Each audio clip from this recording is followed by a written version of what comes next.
Hello everyone, welcome to our channel. Please subscribe and press the bell icon to get the notification. মৰমৰ ছাত্ৰ-ছাত্ৰীসকল, আজিৰ ভিডিঅ'টোত সপ্তম শ্ৰেণীৰ গণিত পাঠ্যক্ৰমৰ অনুশীলনী 2.3 আলোচনা কৰিম। ইয়াতে অনুশীলনীটোত গোটেইখিনি দশমিক সংখ্যাৰ ওপৰত প্ৰশ্নবিলাক দিয়া আছে। তো অনুশীলনীটোৰ অংকবিলাকলৈ যোৱাৰ আগতে দশমিক সংখ্যাৰ ধাৰণাটো অকমান চাই লৈছো। দশমিক সংখ্যাৰ ধাৰণা বা কনসেপ্ট অফ ডেসিমেল নাম্বাৰ। যিকোনো সংখ্যা এটা যেতিয়া দশমিক থাকে, সাপোজ সংখ্যাটো 25.12, ইয়াতে এইটো যে দশমিক আছে, দশমিকৰ পৰা লেফট সাইডৰ সংখ্যাবিলাকক এইটো 1 পজিশন কোৱা হয়, এইটো 10, নেক্সট অৰ্থাৎ একক, দশক, শতক, হাজাৰ তেনেকুৱাকৈ দশমিকৰ পৰা এইফালে ধৰা হয়। আৰু ৰাইট সাইডত অৰ্থাৎ দশমিকৰ পিছফালে যিখিনি সংখ্যা থাকে সেইবিলাকক দশমাংশ, শতাংশ, সহস্ৰাংশ তেনেকুৱাকৈ লোৱা হয়। এতিয়া আমি প্ৰথম প্ৰশ্নটো লৈ আহিছোঁ। তলৰ দশমিক সংখ্যাবোৰক বিস্তৃত ৰূপত লিখা। প্ৰথমটো দিয়া আছে 3.05। ইয়াক আমি বিস্তৃত ৰূপত লিখিলে এনেকুৱা হ'ব। 3টো যেহেতু ইউনিট পজিশন বা এককত আছে, গতিকে 3 × 1 প্লাছ দশমিকৰ পিছত 0 আছে অৰ্থাৎ 0 × দশমাংশ অৰ্থাৎ 1/10 হ'ব। নেক্সট প্লাছ 5 আছে, 5 × এইটো শতাংশত আছে, গতিকে 100/1 বা 1/100 হ'ব। প্ৰথমটোৰ এনসাৰটো হ'ব এনেকুৱা ধৰণৰ 3 × 1 প্লাছ 0 × 1/10 প্লাছ 5 × 1/100। সেকেন্ড কুৱেশ্যনটো লৈ আহিছোঁ 30.5। ইয়াতে 3টো আছে সেকেন্ড পজিশনত অৰ্থাৎ টেন্সত আছে, গতিকে 3 × 10 হ'ব প্লাছ 0 × 1 হ'ব প্লাছ দশমিকৰ পিছত 5 আছে, গতিকে 5 × 1 দশমাংশত 10/1 এনেকুৱা হ'ব। এইটো সেকেন্ডটো হৈ গ'ল। নেক্সট থাৰ্ডটো লৈ আহিছোঁ। ইয়াতে আছে 235। 2টো আছে শতকত, গতিকে ইয়াৰে এনসাৰটো এনেকুৱা ধৰণৰ হ'ব 2 × 100 প্লাছ 3 × 10 প্লাছ 5 × 1 প্লাছ এইটো 0 × 1/10 প্লাছ 0 × 1/100 প্লাছ 5 × 1/1000। এইটো বিস্তৃত ৰূপ হৈ যাব থাৰ্ড কুৱেশ্যনটো। নেক্সট ফ'ৰ্থটো লৈ আহিছোঁ। ফ'ৰ্থ কুৱেশ্যনত চোৱা, ইয়াতে 23005 আছে। 2টো কিমান পজিশ্যনত আছে? 1 2 3 4 5 5th নম্বৰ পজিশ্যনত আছে, গতিকে 2 × 1 আৰু ইয়াতে যিমানটা নাম্বাৰ আছে সিমানটা 0 হ'ব, 4টা 0 হ'ব। ঠিক আছে। নেক্সট প্লাছ 3 × 1 0 0 0 তিনিটা 0 হ'ব। Next plus 0 × 100 plus 0 × 10 plus 5 × 1। এইখিনি হৈ গ'ল দশমিকৰ আগৰ। আৰু ইয়াতে দশমিকৰ পিছত প্লাছ 0 × 1/10 প্লাছ 0 × 1/100 প্লাছ 5 × 1/1000। এনেকুৱাকৈ আমি বিস্তৃত ৰূপত লিখিব পাৰিম। নাম্বাৰ 1টো কমপ্লিট হৈ গ'ল। এতিয়া নেক্সট 2 নাম্বাৰটো দশমিক ব্যৱহাৰ কৰি মিটাৰ আৰু কিলোমিটাৰত প্ৰকাশ কৰিব দিছে। প্ৰথমটো দিয়া আছে 20 চেণ্টিমিটাৰ। তো আমি জানো যে 100 চেণ্টিমিটাৰ হৈছে 1 মিটাৰ, গতিকে আমি যেতিয়া প্ৰথমতে মিটাৰত নিম তো তেতিয়া এইটো আমি 100ৰে হৰণ কৰিব লাগিব। আমি জানো 100 চেণ্টিমিটাৰ সমান 1 মিটাৰ। ঠিক আছে। তেতিয়া 1 চেণ্টিমিটাৰ সমান কিমান হ'ব? 100/1 মিটাৰ হ'ব। 100টো তলত আহিব, 1টো ওপৰত থাকিব। এতিয়া কৈছে 20 চেণ্টিমিটাৰ সমান 20/100 মিটাৰ। গতিকে এইটো আমি দশমিকত লিখিলে কিমান হ'ব? 0.2 মিটাৰ। 2 মিটাৰ বা 20 মিটাৰ লিখিলে লিখিব পাৰে, 0.20 বা 0.2 মিটাৰ লিখিলে হ'ব। এতিয়া আকৌ নেক্সট আমি এইটো কিলোমিটাৰত নিম। 1000 মিটাৰত 1000 মিটাৰত 1 কিলোমিটাৰ। এতিয়া 1 মিটাৰত হ'ব 1000/1 কিলোমিটাৰ। এতিয়া আমি ইয়াতে পাইছিলোঁ 0.2 মিটাৰ, গতিকে 0.2 মিটাৰত কিমান হ'ব? 0.2 মিটাৰ সমান 0.2 × 1000/1। যে 0.2টো আমি যদি ভগ্নাংশত লিখোঁ তেতিয়া হ'ব 2/10, 10/2 পূৰণ 1000/1। এতিয়া তলত 1000 আৰু 10 পূৰণ কৰিলে হ'ব 10,000 ওপৰত 1 থাকিব গতিকে 0 আহিব এফালে 3টা এটা 4টা অৰ্থাৎ 0.30002 হ'ব এনসাৰ ইমান কিলোমিটাৰ এটো আমি কিলোমিটাৰ নিলে পাম 0.0002 কিলোমিটাৰ সেকেন্ড কোৱেশ্চনটো লৈছো 267 সেন্টিমিটাৰ তো আমি জানো যে 100 সেন্টিমিটাৰত 100 সেন্টিমিটাৰ সমান 1 মিটাৰ গতিকে 1 সেন্টিমিটাৰ হ'ব 100 ভাগৰ 1 মিটাৰ নেক্সট ইয়াতে 267 সেন্টিমিটাৰ আছে 267 সেন্টিমিটাৰ সমান 100 ভাগৰ 1 পূৰণ 267 গতিকে এটো হ'ব 2.67 মিটাৰ নেক্সট আমি ইয়াক কিলোমিটাৰ নিব লাগিব তো কিলোমিটাৰ নিলে কি হ'ব 1000 মিটাৰত 1 কিলোমিটাৰ তেতিয়াটো দৰেকে এনেকুৱা লিখি দিও 1000 মিটাৰ সমান 1 কিলোমিটাৰ এতিয়া 1 মিটাৰ সমান 1000 ভাগৰ 1 কিলোমিটাৰ নেক্সট 2.67 মিটাৰ সমান 1000 ভাগৰ 1 পূৰণ 267 কিলোমিটাৰ গতিকে ওপৰত হ'ব 267 তলত ইয়াৰ যেটো দশমিক আছে দশমিকৰ পিছত দুটা আছে গতিকে দুটা শূন্য আহিব অৰ্থাৎ 1000 তিনটা 0 অলৰেডি আছে আৰু দুটা 0 অৰ্থাৎ পাঁচটা 0 আহিব অৰ্থাৎ পাঁচটাৰ আগত দশমিক এটা হ'ব ইয়াতে তিনটা সংখ্যা আছে আগফালে আৰু দুটা দিব লাগিব অৰ্থাৎ এনসাৰটো হ'ব ওপৰত লিখি দিছো লিখাটো সুবিধা হৈছে ইয়াতে 0.00247 ইমান কিলোমিটাৰ হ'ব এইটো হ'ব এনসাৰ আৰু এইটো মিটাৰ নিলে হ'ব 2.67 মিটাৰ আৰু কিলোমিটাৰ হ'ব 0.00247 কিলোমিটাৰ হ'ব ঠিক আছে নেক্সট কোৱেশ্চন লৈছো নেক্সট থাৰ্ড কোৱেশ্চনটো দিয়া আছে 25732 মিলিমিটাৰ তো মিলিমিটাৰ যদি আমি মিটাৰক নিও তো তেতিয়া কিমান হ'ব 1000 মিলিমিটাৰত 1 মিটাৰ হয় গতিকে ইয়াতে 25732 তো 1 মিলিমিটাৰত হ'ব 1/1000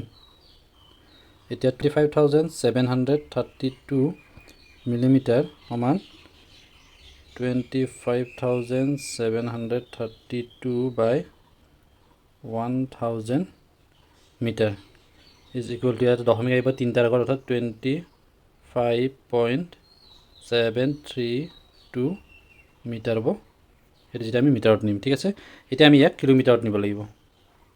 1 কিলোমিটাৰ নিলে আকৌ 1000 এটাৰে আমি হৰণ কৰিব লাগিব তো 1000 মিটাৰত 1 কিলোমিটাৰ গতিকে 25752 মিলিমিটাৰ আমি মিটাৰ নিতে পাইছিলো 25.732 ইমান মিটাৰ আছিল তো ইমান মিটাৰক আমি যদি কিলোমিটাৰ নিও তেতিয়া কি হ'ব 1000 এৰ হৰণ হ'ব 1/1000 into 25.732 এইটো কিলোমিটাৰ হৈ যাব অৰ্থাৎ ইয়াতে তিনটাৰ আগত দশমিক আছিল আৰু তিনটাৰ আগত দশমিক হ'ব 25 দুটা আছে আৰু এটা 0 লাগিব অৰ্থাৎ 0.02572 কিলোমিটাৰ হ'ব এইটো এনসাৰটো ঠিক আছে এতিয়া আমি ফোৰ্থ নাম্বাৰটো লৈছো দিয়া আছে 3540 সেন্টিমিটাৰ তো 100 centimetre is equal to 1 meter এটাকে 1 centimetre is equal to 1/100 metre হ'ব এতিয়া আমাক থৈছে 3540 সেন্টিমিটার তো এটো আমি 100 এৰে ডিভাইড কৰিব লাগিব 3540/100 দুটাৰ আগত দশমিক আহিব অৰ্থাৎ 35.40 হ'ব ইমান মিটাৰ হ'ব এটো মিটাৰত কনভাৰ্ট কৰিলে আমি পাম 35.40 মিটাৰ নেক্সট এটা আমি 1 কিলোমিটাৰ নিব লাগিব 1000 metre is equal to 1 kilometre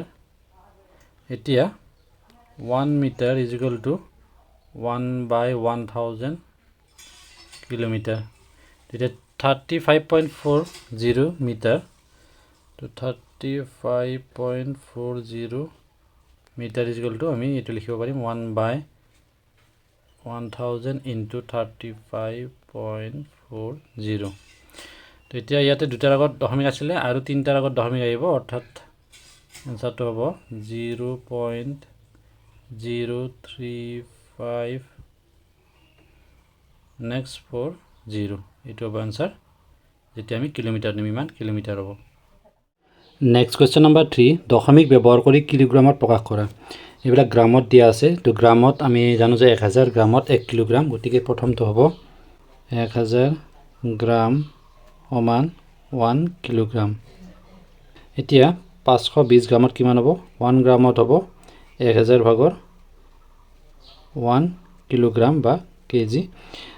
এতিয়া 520 হ'লে 520 আমি 1000 হৰণ কৰিব লাগিব অৰ্থাৎ ওপৰত হ'ব 520 তলত হ'ব 1000 তে হ'ব 0.520 ইমান কিলোগ্ৰাম বা কেজি প্ৰথমটো হৈ গ'ল 1000 হৰণ কৰি দিলে হৈ যাব এইটো নেক্সটটো তেনেকুৱা হয় 4273 গ্ৰাম তো আমি জানো যে 1000 গ্ৰামত 1 কিলোগ্ৰাম তো গতিকে 1 গ্ৰামত কিমান হ'ব 1000 ভাগৰ 1 কিলোগ্ৰাম হ'ব ইয়াতে কৈছে 4273 গ্ৰাম সমান তলত হ'ব 1000 ওপৰত 1 ইনটু 4273 এতিয়া তিনিটাৰ আগত দশমিক আহিব অৰ্থাৎ 4.273 কিলোগ্ৰাম হ'ব ইয়াৰে এনসাৰ থাৰ্ডটো চোৱা এইটো চেণ্টিগ্ৰামত আছে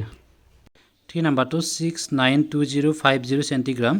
আমি জানো যে 100 চেণ্টিগ্ৰাম ইজ ইকুৱেল টু 1 গ্ৰাম এতিয়া 1000 চেণ্টিগ্ৰামত হ'ব 10 গ্ৰাম নেক্সট 10000 চেণ্টিগ্ৰামত হ'ব 100 গ্ৰাম ঠিক তেনেকৈ 1000000 হ'ব চেণ্টিগ্ৰামত হ'ব 1 কিলোগ্ৰাম অৰ্থাৎ 1000 গ্ৰাম ঠিক আছে এতিয়া আমি পালো 1 চেণ্টিগ্ৰাম ইজ ইকুৱেল টু 1/1000050 থাকিব ইমান কিলোগ্ৰাম ঠিক আছে গতিকে কোৱেশ্চনটো আমাক দিয়া আছিল কিমান 692050 চেণ্টিগ্ৰাম ইজ ইকুৱেল টু হ'ব 692050 বাই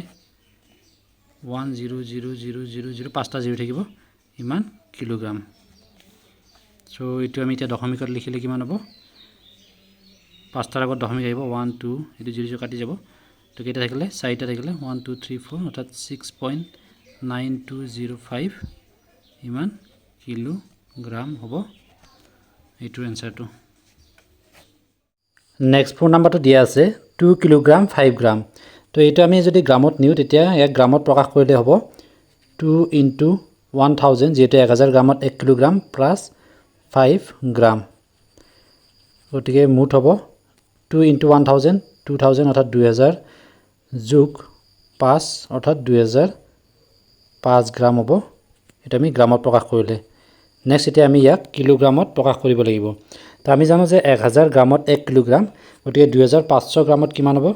2500 গ্ৰামক আমি 1000 ৰে হৰণ কৰিম তো এইটো তেতিয়া আমাৰ কিলোগ্ৰামত আহিব ইজ ইকুৱেল টু হ'ব যেটো ইয়াতে তলত তিনিটা শূন্য আছে অৰ্থাৎ 1000 ৰে হৰণ হৈছে গতিকে ইয়াতে তিনিটাৰ আগত দশমিকটো আহিব অৰ্থাৎ 2.005 ইমান কিলোগ্ৰাম হ'ব বা কেজি হ'ব কিলোগ্ৰাম আৰু গ্ৰাম মিক্স হৈছিল এটা আমি কিলোগ্ৰামত প্ৰকাশ কৰি দেব 2.005 কিলোগ্ৰাম হৈ গ'ল এতিয়া আমি 4 নম্বৰ কোৱেশ্চনটো লৈ আহিছো টকাত প্ৰকাশ কৰা এক নম্বৰটো দিয়া আছে 5 পইচা 5 পইচা তো আমি জানো যে 100 পইচাত 1 টকা 100 পইচা সমান 1 টকা তো এতিয়া 1 পইচাত কিমান হ'ব 1 পইচা সমান 100 ভাগৰ 1 টকা হ'ব এতিয়া আমাক ইয়াতে 5 পইচাত কিমান হৈছে গতিকে 5 পইচা সমান 100 ভাগৰ 5 পইচা টকা হ'ব 100 ভাগৰ 5 টকা অৰ্থাৎ এটা আমি যে দশমিকত লিখিম তলত যেটো দুটা শূন্য আছে অৰ্থাৎ 100 ৰে হৰণ হৈছে গতিকে দুটাৰ আগত দশমিক আহিব অৰ্থাৎ 0.05 ইমান টকা হ'ব 0.05 টকা নেক্সটটো চোৱা 5 টকা 5 পইচা আছে তো আমি এইটো প্ৰথমতে পইচাত লৈ নিম এইটো পইচা লৈ নিলে কি হ'ব এইটো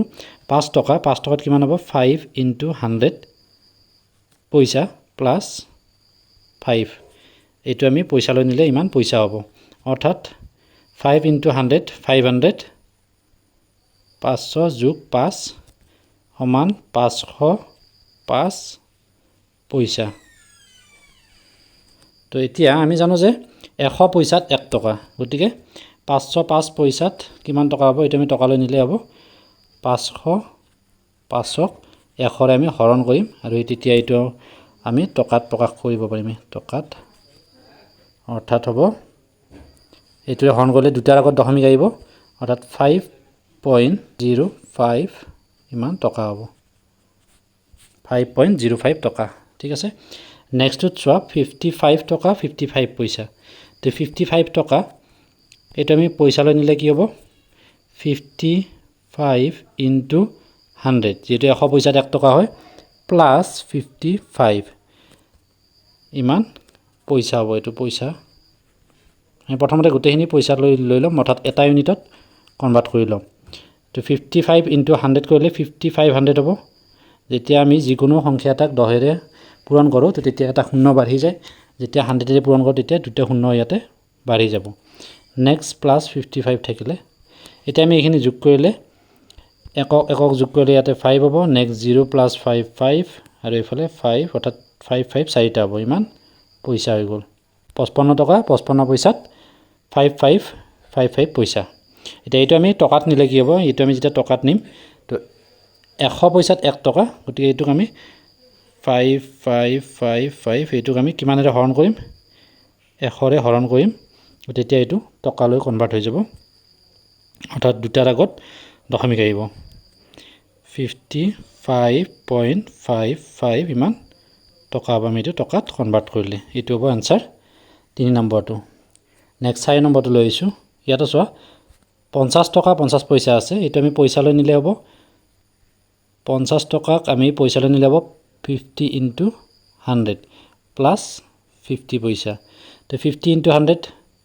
500 অর্থাৎ 50 টকাৰ আমি দুটা শূন্য দি দিম অৰ্থাৎ 5000 হৈ গ'ল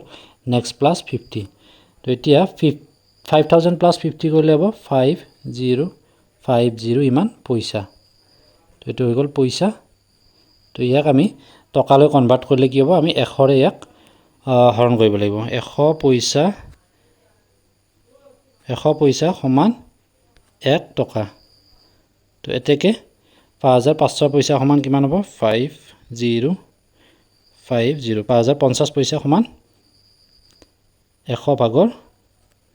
5050 টকা তো এটো আমি যেতিয়া দশমিকলৈ কনভাৰ্ট কৰিম অৰ্থাৎ 100 ৰে হৰণ কৰিম দুটাৰ আগত দশমিক আহিব অৰ্থাৎ এনেকুৱা হ'ব 50.50